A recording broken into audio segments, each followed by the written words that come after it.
blah blah blah blah blah. So I just figured they were all scum Yeah. and Asians scum, all of them. Yeah. Anybody with a slant eye, actually, slant-eyed SOBs, he called all of Asians. Yeah. Well, it's true. Yeah. And of course, that's the way I grew up. But unfortunately, in this world, that is just not how it works. Yeah. It goes. Yeah. So, do you want to hear about my first experience with growing up with that kind of prejudice in the workplace? I would love it. The first job I had was at Mercy Hospital in Cedar Rapids. Mm-hmm. Mercy Hospital. Have you heard this story? I have heard this, but I would like to hear it again. Okay, so Mercy Hospital was here. Well, this was all low income over here. There was nothing built up or nothing like that. I'll give you two stories. We were going into town, and we were all in the car, and the windows were down, and we were going by Mercy Hospital, and I said, "Hey, Dad, look, there goes a nigger." Oh. Well, the guy heard me, Yeah. but I didn't know. I didn't know that that was a bad word. Yeah. Did not know that at all. That was my first experience. Yeah. But I still didn't know. Yeah. But I did know when I worked for Mercy Hospital right out of high school, and that was all low income. And I worked with a black gal. Loved her. Loved her. We got along so good, and we joked and we laughed. And she would tell me to get my white ass over there and do this and on and on and on. No problems. And one day I said, "You get your black ass over there."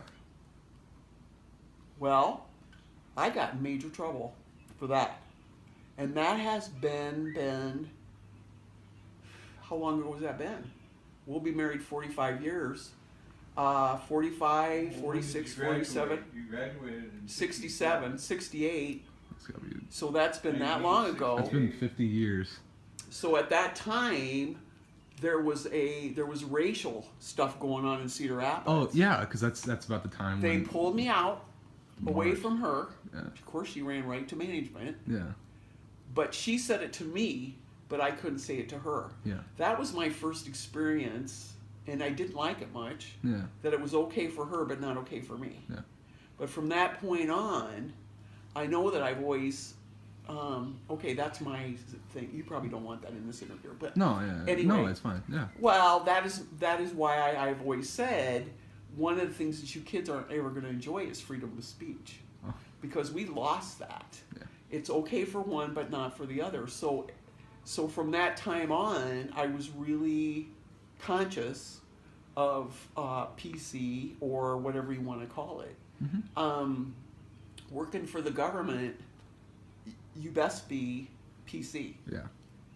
So I had to learn really fast, and I have to say, you kids probably taught me more about not being racist Yeah. than anybody, because you don't know. And I love that about you guys. You don't see that. You don't see black, you don't see Asian, you don't see too much of anything. You just see another person, and that's the way I have been trying to be. But it does, when you're raised like that, It's hard to. Yeah. It's hard to turn. it's ingrained. Yeah. And Dad had his reasons. I will never take that away from him, Yeah. because he really did.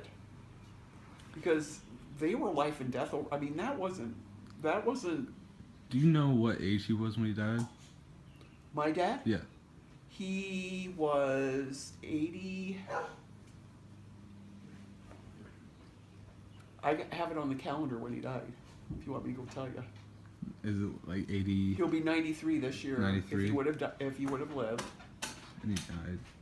He, what is it? 10 years ago? Go look on the calendar. I've got the date Was on. it 2007? No, it's right in here. In the closet. Okay. Could be 10 years ago, maybe. But yeah. He had an impact, yes. His war thing, his World War II thing, his being a soldier, a patriot, a hero, Yeah. in my mind, Yeah. they had a definite effect on. No, he was definitely a hero. I mean, that's. I mean, 2002 he passed. Yeah, 2002. yeah. So He would have just, May 12th was his birthday, he would have been 93. he would have been 78 when he died. Yeah. And he was still working. That's a healthy man. No, Working he until wasn't 78. healthy at the end. At the end. Uh-uh. Well, because great grandma, He's a heavy smoker. she had a heavy smoker, and great grandma, cooks good lunches and dinners. Fantastic. Yeah. Yeah. I mean, it's always rough when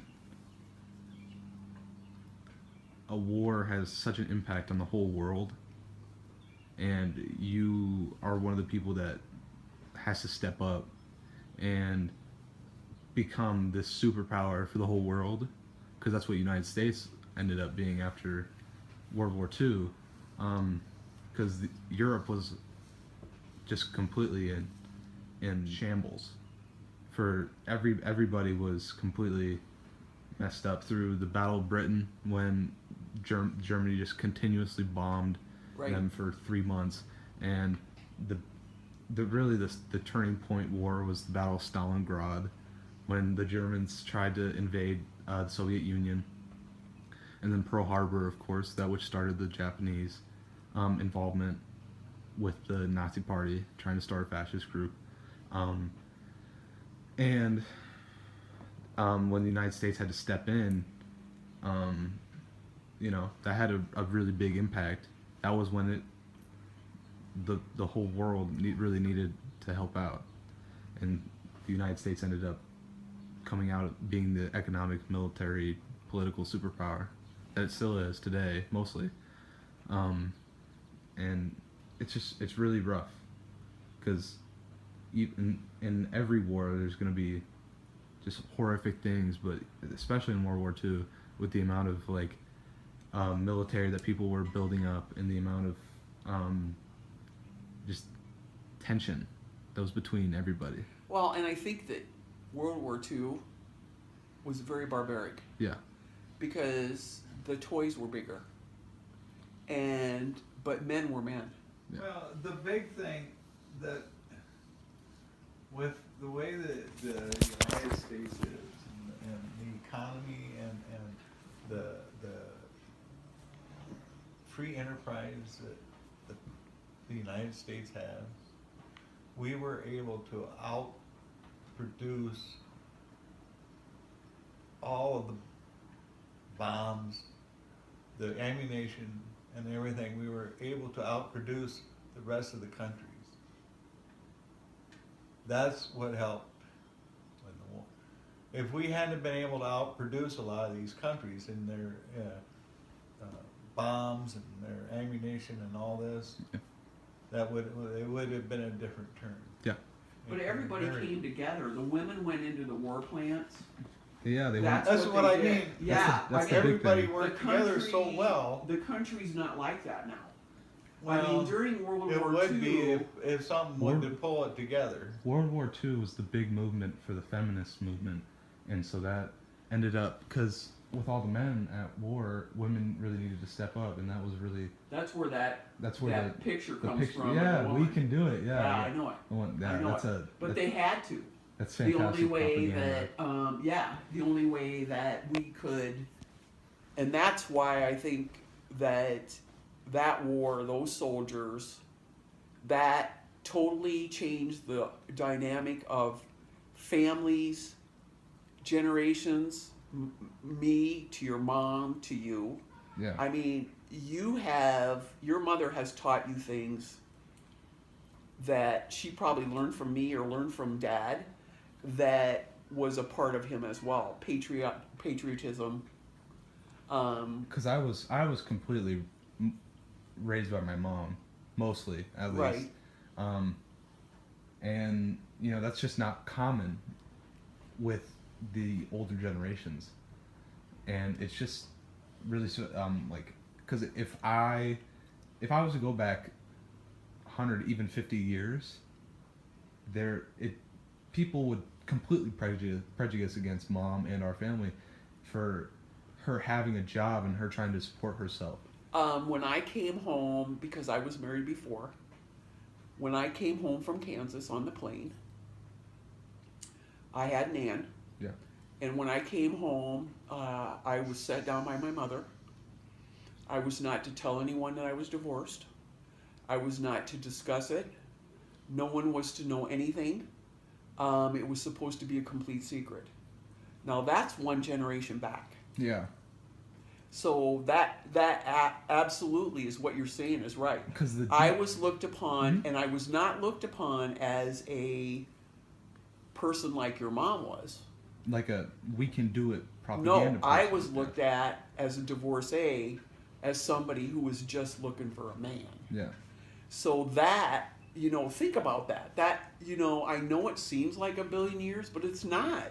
It's not that many years where that kind of mentality has switched and switched and switched. Look at you all. Look at your generation. Mixed marriage. Oh my God. Yeah.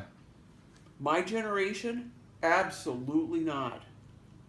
Having a baby, having a baby out of wedlock, absolutely not. You were looked upon as dirty.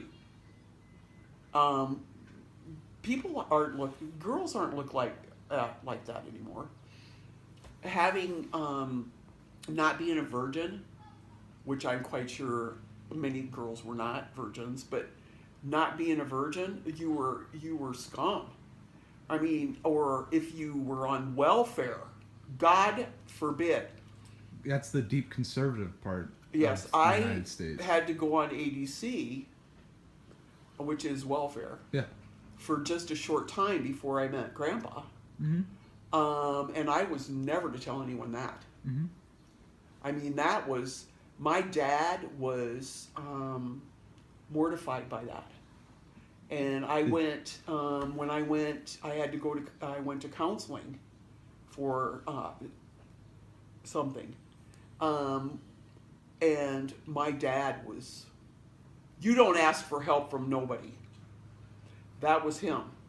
That was his take on being a man, or being. On the other hand, on the other token, if you looked at some of the farmers, if a farmer was having trouble, a lot of the group of the neighbors would get together and help him out. Yeah, but that's different. Your family was not to have any troubles. No. Your family was supposed to be a cohesive, secretive little thing, and there were lots of secrets. Lots of secrets. So, but that was what I grew up with. But yeah, it was. But that was, and that's generational. Because that's deeply ingrained in people, and that's the weird thing. Post World War II is the idea of a more liberal state, that welfare to help people out, not necessarily because they're lazy, which some of that is true, but not necessarily because they're lazy, just because they need help. There's hard-working people that they just need some help, and there's still people today that, like, even in my generation, that still believe that, because that's how they're raised, and that helping people out, it's always been human nature, but just some people have a different take on it. Well, but you know what, Ben? I think a lot of it's like, what do I want to say? If you respect your dad, which I'm not saying you don't, I'm just saying, okay, so I respected my father. My father would say to me that people on welfare are just a bunch of lazy people, and all they want is a handout and blah, blah, blah. Yeah. And blacks are this, and hell, yeah, I believe you. Yeah, I admire you. You're my hero. I love you. Yeah. I don't know any different until you step out of that. And do then you realize? And one of the hardest things that I've ever done is realize that my dad was wrong about a lot of things. That has been very hard for me. Yeah. And I'm sure, maybe your mom feels that way about us. I don't know. But that has been one of the hardest things, and to switch thinking from that, because that post-World War II generation, or that generation, was very cohesive in their family units. People would stay together if the woman was getting beat every night, just for the heck of it. It didn't matter. You didn't leave your husband. You just didn't do it. Yeah. But that's just not how it is now. Happiness is more important now than that. The cohesive family. Well, cohesive is important too, but Yeah. not at what expense? All right. Well, Grandma, thank you.